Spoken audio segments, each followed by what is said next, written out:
नाज़िन खानपुर महरबत सां हथियारबंदनि फायरिंग करे ॻोठाणे खे क़तल करे छॾियो आहे। उन हवाले सां वधीक तफ़सील ॿुधाए रहियो आहे मेरान टीवी जो रिपोर्टर ग़ुलाम नबी महर। जी ग़ुलाम नबी, छा तफ़सील आहिनि? जी, आदलपुर थाणे जी हद में आहे ॻोठ खैरो मार, जिते जेको आहे गॾाणी बिरादरी जा घर हुया।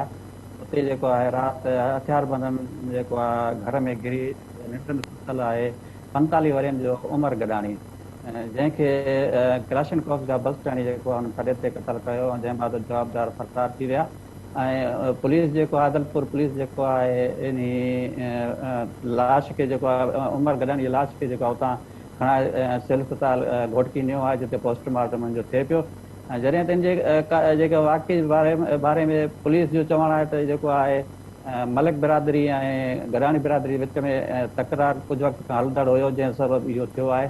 तव्हांखे ॿुधायां त इहो गॾाणी बिरादरी जेका आहे जॾहिं मलिक बिरादरी जो नौजवान जेको आहे मुमताज़ मलिक क़तल थियो, जंहिं बाद इहे जेके गॾाणी बिरादरी जा जेके घर ख़ाली करे विया हुया, जंहिं बाद जेको आहे 2 ॾींहं पहिरियों उमर गॾाणी जेको आहे पाण उतां सिर्फ़ु जेको आहे वापसि मोटी आयो पंहिंजे घर, जेको आहे अॼु जेको राति जेको आहे उनखे जेको आहे नामालूम हथियारबंदनि जेको आहे उनखे क़तल करे छॾियो आहे।